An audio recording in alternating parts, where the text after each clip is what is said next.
क्या भारत में ऑपरेशन सिंदूर 2.0 की तैयारी हो रही है? क्या भारत में एक बार फिर से पाकिस्तान के खिलाफ और आतंकवादियों को खत्म करने के लिए ऑपरेशन सिंदूर की तैयारी की जा रही है? दरअसल इस बात के संकेत महाराष्ट्र के मुख्यमंत्री देवेंद्र फडणवीस ने दिए हैं। क्या है पूरा मामला, विस्तार से बताते हैं आपको। नमस्कार, मैं हूं आपके साथ अनुपमा खोबरे और आप देख रहे हैं एबीसी न्यूज। दरअसल हाल ही में मुंबई में 26/11/2008 को जो आतंकवादी हमले हुए थे, उसे लेकर उसकी याद में एक कार्यक्रम आयोजित किया गया था, जिसमें 26/11 कार्यक्रम जो कि मुंबई के गेटवे ऑफ इंडिया पे हुआ। इस दौरान देवेंद्र फडणवीस के साथ ही शाहरुख खान समेत तमाम जो दिग्गज थे वो इस कार्यक्रम में पहुंचे और उसके साथ ही साथ तमाम जो आम से लेकर खास लोग थे वो भी इस कार्यक्रम में सम्मिलित हुए। अब इसी दौरान देवेंद्र फडणवीस कहते हैं कि पाकिस्तान ये बहुत अच्छे तरीके से जानता है कि वो भारत का सीधे तौर पर सामना नहीं कर सकता है, इसलिए वो आतंकवादी घटनाओं को अंजाम देता है, कभी दिल्ली में ब्लास्ट करके तो कभी पहलगाम में आतंकवादी हमले करवाकर। पाकिस्तान को अगर 26/11 जो आतंकवादी हमला हुआ था मुंबई में, उसके तुरंत बाद यानी कि 2008 के बाद ही ऑपरेशन सिंदूर जैसा करारा जवाब दिया जाता, तो शायद उसकी हिम्मत नहीं होती कि वो दूसरी बार आंख उठाकर भारत की ओर देख सके। और साथ ही उन्होंने ये भी कहा कि पाकिस्तान ये बहुत अच्छे से जानता है कि वो सीधे तौर पर भारत का मुकाबला नहीं कर सकता, इसलिए उसकी साजिश है कि भारत के हर एक कोने कोने में विस्फोट किए जाए, बम विस्फोट किए जाए।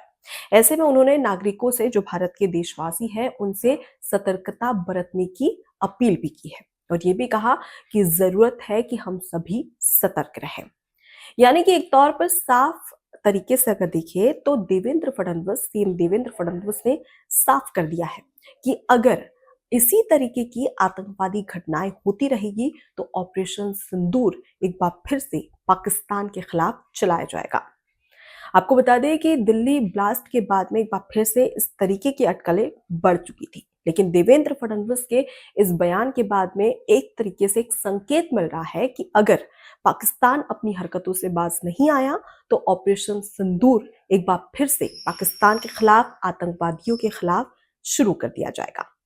दरअसल आपको बता दें कि क्या है मुंबई का 26/11 हमला।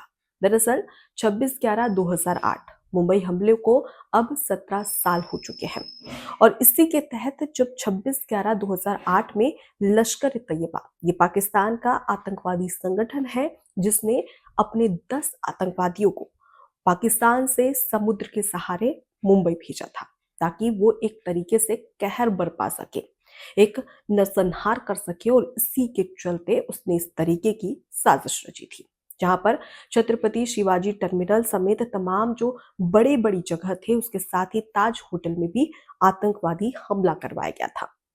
करीब ये 10 आतंकवादी थे जो कि मुंबई में पहुंचे और इस दौरान अंधाधुंध गोलियां चलाई गई। क्या बच्चे, क्या बड़े और क्या बूढ़े, सब पर अंधाधुंध गोलियां बरपाई गई थी और उसके बाद में करीब 166 नागरिकों को मार दिया गया, जिसके बाद में इसे 26/11 का सबसे बड़ा आतंकवादी हमला करार दिया जाता है। आपको बता दें कि इस दौरान अब करीब 17 साल इस पूरी घटना को हो चुके हैं। इसके जवाब में यहाँ पर देवेंद्र फडणवीस जो कि मुख्यमंत्री हैं, उनकी ओर से कहा गया कि अगर 26/11/2008 ये जो आतंकवादी हमला हुआ था उसके बाद ही अगर ऑपरेशन सिंदूर जैसा करारा जवाब दिया जाता तो पाकिस्तान की हिम्मत नहीं होती कि वो दूसरी बार आंख उठाकर भारत की तरफ देख सके। आपको बता दें कि 26/11 के हमले में एक आतंकवादी जो कि जिसका नाम था कसाब, उसे पकड़ लिया गया था। उसके बाद में कई सारे ऐसे क्लू मिले, कई सारी ऐसी बातें निकलकर सामने आई जो कि वाकई में चौंकाने वाली थी। हालांकि इस दौरान जो सेना थे, जवान थे, सुरक्षा बल थे, उनकी वजह से इस 10 आतंकवादियों को खत्म कर दिया गया। वहीं आपको बता दें कि जो कसाब आतंकवादी जिसे पकड़ा गया था उसे फांसी की सजा सुनाई गई कोर्ट की ओर से, जिसके बाद में उसे फांसी हो गई। लेकिन उसके बाद भी लगा था कि शायद कुछ खत्म हो जाएगा या जो आतंकवादी घटना है वो खत्म हो जाएगी, लेकिन ऐसा नहीं हुआ। उसके बाद में भी हमने देखा कि कई भारत में पाकिस्तान आतंकवादी घटनाओं को एक्टिव करवाने के लिए, सक्रिय करवाने के लिए हर एक साजिश रचता है। इसके पहले अगर हम पहलगाम हमले की बात करें तो किस प्रकार से पहलगाम में जो टूरिस्ट थे उन्हें धर्म पूछकर मार दिया गया। कई ऐसे आतंकवादी थे जो कि पहलगाम में पहुंचते हैं और इनमें से करीब 26 टूरिस्ट को मार दिया गया धर्म पूछकर। उसके बाद भारत ने सोच लिया कि अब शांति नहीं बल्कि अब तो संग्राम होना चाहिए, क्योंकि हर बार भारत यही सोचता है कि अगर हम शांत हो जाते हैं, स्थिति संभाल ली जाएगी तो शायद सब कुछ ठीक हो जाएगा, पाकिस्तान अब अपनी हरकतों से बाज आएगा। लेकिन कहते हैं ना कि जब धीरे धीरे धीरे पानी अगर सर से ऊपर बढ़ जाए तो उसे जरूरी होता है कि वहीं पर खत्म कर दिया जाए। और इसी के चलते 7 मई को ऑपरेशन सिंदूर चलाया गया, जिसमें जो आतंकवादी है और पाकिस्तान है उसके खिलाफ एक बड़ी कार्रवाई की गई। और इस कार्रवाई के तहत पाकिस्तान में जो आतंकवादियों को पनाह दी गई थी उनको, उनके जगह को ध्वस्त कर दिया गया। उसके साथ ही करीब 100 ऐसे आतंकवादी थे जिन्हें खत्म कर दिया गया। यानी कि घर में घुसकर सीधे तौर पर भारत ने ऑपरेशन सिंदूर के तहत पाकिस्तान और आतंकवादियों के खिलाफ एक बड़ी कार्रवाई की। लेकिन उसके बावजूद भी पाकिस्तान बाज नहीं आ रहा है। दरअसल हाल ही में हमने देखा कि दिल्ली में ब्लास्ट हुआ।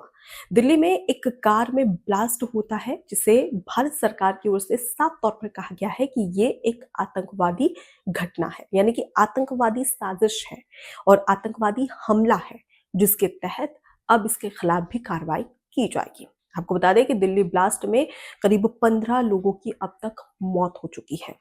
15 बेगुनाह लोगों की मौत हो गई है, जिसमें सबसे बड़ी बातें निकलकर सामने आ रही है कि ये वही लश्कर-ए-तैयबा है जिसका पहलगाम हमले के दौरान नाम सामने आया था। ये एक आतंकवादी संगठन है और पाकिस्तान में पनाह, मतलब कि पाकिस्तान इसे एक पनाहगार के तौर पर देखता है। और इसी का नाम एक बार फिर से दिल्ली ब्लास्ट में भी सामने आ रहा है, जिसके तहत कई ऐसे आतंकवादी हैं जिन्हें पकड़ लिया गया है और इसके तहत अब कार्रवाई भी की जा रही है। लेकिन अब साफ तौर पर भारत की जो विचारधारा है, पृष्ठभूमि है, वो बदल रही है।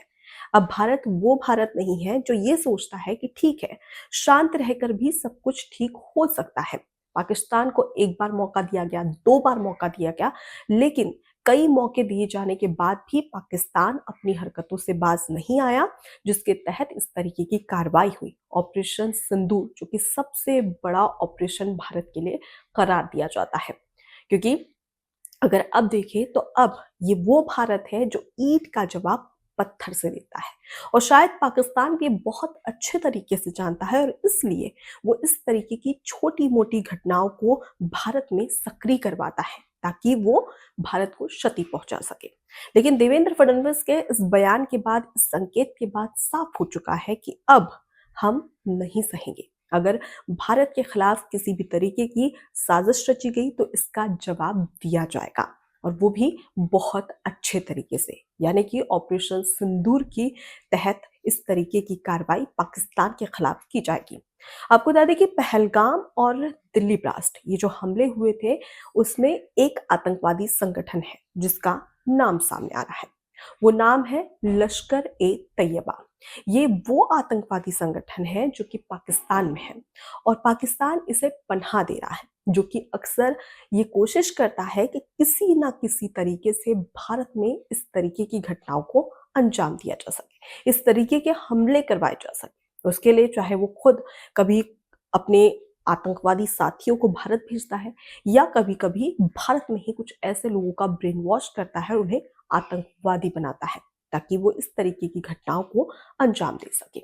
मतलब साफ है कि चाहे भारत सरकार हो या फिर कई राज्यों के मुख्यमंत्री हो, हर किसी की बस एक ही राय है कि अब इसका जवाब दिया जाएगा और इसी के तहत अब कहा जा रहा है कि ऑपरेशन सिंदूर 2.0 की तैयारी की जा रही है, जिसके तहत अगर इसी तरीके की घटनाएं बढ़ती रही तो अब सख्त से सख्त कार्रवाई पाकिस्तान पर की जाएगी। फिलहाल इस पूरे मुद्दे पर आपकी क्या राय है, जरूर बताइएगा विस्तार से। नमस्कार। एबीसी हिंदी न्यूज आज ही जुड़िए हर खबर के साथ